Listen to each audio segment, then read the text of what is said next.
Hi, I'm here to talk about the brains of long-term meditators. And when I talk about long-term meditators, I'm referring to people with 10,000 hours plus of practice. I myself am in the thousands of hours, and I definitely have a few years to go at about an hour and a half a day before I reach that 10,000 hours point. Unless I just sequester myself from the world for the next 2 years, but it's probably not going to happen. That said, I'm really fascinated by the brains of long-term meditators. There's some incredible things that happen, and it makes me want to get an MRI of my own brain just to see what's going on in there when I meditate. But there's some important brain structures that have a huge role in meditation that change markedly, especially in long-term meditators. The first brain structure is the amygdala, which is located right around here. It's associated with the fight or flight response, so your stress, right? And it shrinks markedly in long-term meditators such that whether they have a positive or a negative emotion stimulus, they tend to moderate it such that it doesn't impact them nearly as much as beginning meditators or non-meditators. The long-term meditators, they just kind of stay even-keeled. And in my own life, I definitely feel stress, and from Western culture, we're so busy, we're rushed, we're hurried, and I feel that, but I feel the effects of meditation in my life too, such that I moderate my own levels of stress. Compared to well before I used to meditate, it's definitely a marked difference, and I return to center much more quickly. It's part of what I love about meditation is that I stay much more even-keeled. There's another structure called the posterior cingulate, which runs back to front in your brain. That's involved in mind wandering, focus, self-reliance, self-compassion, self-awareness, social awareness, and this structure gets thicker as well. You can kind of see the pattern developing here. The prefrontal cortex is something else that gets thicker. It helps with learning new things and memory. What happens with people as they get older is that it naturally shrinks. So most people who don't meditate have a shrinking prefrontal cortex as they get older. In long-term meditators, the exact opposite happens, such that, here's something really cool. If you take a 50-year-old who's never meditated and you take an MRI of their brain, and then you take an MRI of a 50-year-old who's meditated 10,000 plus hours, this brain is going to look similar to that of a 25-year-old. It literally makes you younger. It's so really, I don't even know how to say this right. It's so interesting what happens. There's another structure that changes too, the hippocampus, which assists also in learning, memory, cognition, emotion regulation. It also gets thicker. And so you can see that learning, memory, emotion, regulation, just the social piece, the compassion piece, they're all growing and reinforcing themselves in your brain. So interesting. Something else that's pretty remarkable about long-term meditators, especially those in the tens of thousands of hours range, they emit different brain waves than the rest of us. You or I might exist in a beta state during our waking hours.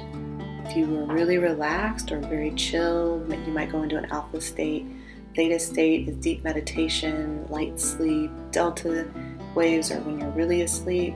And then you have, on the other side of that, the gamma waves, or high-frequency waves. You experience those when you're in flow, such as when you're really immersed in a painting or a song piece or something like that. And what happens is long-term meditators pretty much exist in that gamma state all the time. It's pretty amazing. You might even feel this continual state of bliss when you are in gamma. And that's why you kind of see these monks with smirks on their faces, because they are in this state all the time.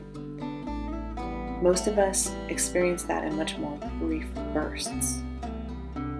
Long-term meditators also have the ability to have sustained focus and meditation. So I touched upon that when I was talking about the brain structures, but I wanted to say that I can vouch for that. I feel like my own concentration and focus on my tasks is almost superhuman, not really, but just I can tune things out and I can be super efficient at my tasks. And it's better than multitasking because meditation teaches you to focus on one thing at a time. So you get really good at monotasking. If you have 3 things that you're working on, a multitasker might take a while to get all 3 of them done because you're working on them little by little and your concentration is dispersed. However, long-term meditators can monotask and do the same 3 tasks one at a time and be a lot more efficient than multitasking. Our brains are actually designed to monotask. We don't do multitasking very well. Long-term meditators also sleep better. I can vouch for that. Generally, I sleep well. I have the occasional sleepless night or I'll wake up and won't be able to go back to sleep. I have a family history of insomniacs and people who don't sleep well at night, so I'm up against my own genetics. Overall, I generally get about 8 hours of sleep, wake up without an alarm, and it's pretty normal for me. You have increased happiness and compassion. There are some days I can say that I just feel this utter love for the world and the people around me. I feel that more frequently than not. Let me just leave it there. But it's definitely a presence where I feel more compassion and happiness. They also say that long-term meditators have improved immune systems. I would agree. You don't really associate a monk with being sickly, right? However, in my own life, I either have an immune system that has to catch up to my meditation, or I would be sick all the time without meditation. I say that because last year I got the flu twice and I had colds on top of that. I do work in an environment where I am around a lot of children and a lot of people, and so I'm exposed to a lot of things. Perhaps I would be sick a lot more, but here we are. So I think that's the case. My personal experience is that I still get sick. So I'm going to probably get a flu shot this year too. But for the rest of us who are at much less than 10,000 hours, when do we start seeing benefits? Believe it or not, within 8 weeks of practicing 40 minutes a day, you see marked benefits already. Your brain starts to change. Now, in my meditation teaching, you can start out at 5 or 10 minutes a day, and you'll start seeing just that you feel a little bit more calm or that you turn to your breath a little bit more often. The benefits really start to add up, though, when you increase that time and you do it every day.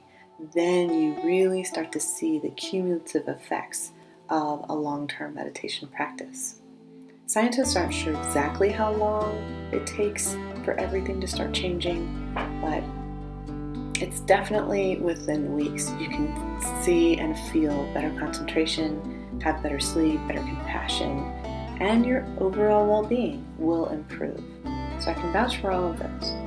So I wanted to share everything that I know about the brains of long-term meditators. I hope you enjoyed this. Please subscribe to the YouTube channel or head to intuitiveandspiritual.com for more information, or if you want to know more about me teaching you meditation. Take care.